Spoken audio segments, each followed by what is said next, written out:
मुझे इस काम में तकरीबन मुझे तो 5-6 साल हुए हैं। बाकी ये काम पाकिस्तान बनने के बाद का परदादा अबू थे, फिर दादा अबू, वालिद साहब, हम चौथी नस्ल काम कर रहे हैं। इसमें यह है कि एक तो सुन्नत है मिट्टी के बर्तन में खाना पीना, इसमें कोई बीमारी नहीं लगती है।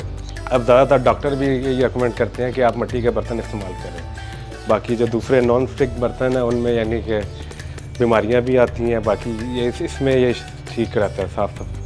ये लाला मूसा गुजरात लाहौर साइड पे सारा सामान तैयार होता है। उधर ही कारीगर हमारे कुछ अपने कारीगर हैं, कुछ बाहर से माल परचेज़ करते हैं, तो उधर ही सब कुछ बनता है। जो भी यानी कि उनका हांडी होगी, गमले हो गए, डेकोरेशन पीस हो गए, बाकी और जो वैरायटी है इसमें। काम अल्हम्दुलिल्लाह पहले से काफ़ी बेहतर है। अब ज़्यादातर होटलों वालों पे भी हांडियाँ हमारी चलती हैं, कनालियाँ चलती हैं प्लेटर्स के लिए।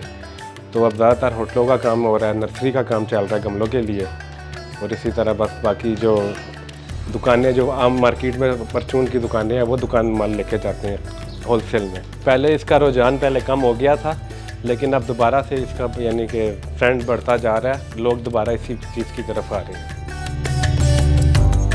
ये हमारा ख़ानदानी काम है, ये 50 साल से ऊपर का है।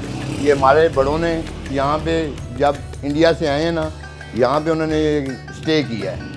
तो ये हमारे दादा परदादा के नाम से यहाँ पे कमार रोड मशहूर उन्होंने किया था। तो ये हमारा ख़ानदानी काम है। तो पहले ये रिवाज ख़त्म हो गया था, अब ये रिवाज नए सिरे से दोबारा फिर उठा है। ये कमार रोड कहीं भी चले जाएँ, कोई भी कमार रोड जाना है आपने, वो आपको रिक्शे वाला, टैक्सी वाला, कोई भी यहाँ पे आपको ले जाएंगे। ये इसलिए रुझान ज़्यादा इसका बढ़ गया है। ये स्टील चल गया है, पीतल आ गया है, तांबा आ गया है, सिल्वर आ गया है, उसमें ये बीमारियाँ शुरू हो गई हैं। ये मिट्टी में इतनी खासियत है, इसमें एक दफ़ा आप पका लेंगे ना तो ये गर्म रहेगा और इसमें बीमारी कोई नहीं है, इसलिए इसका रुझान ज़्यादा बढ़ गया है। नहीं माशाल्लाह ठीक है, इजाफा ठीक ठाक है, ये नहीं कि नहीं है, मगर काम अच्छा हो गया हुआ है, बहुत अच्छा है। हांडी बहुत अच्छी चल रही है, हर घर वाला, हर प्राइवेट वाले, हर होटल वाले लेके जा रहे हैं इसको, अब यूज़ बहुत कर रहे हैं।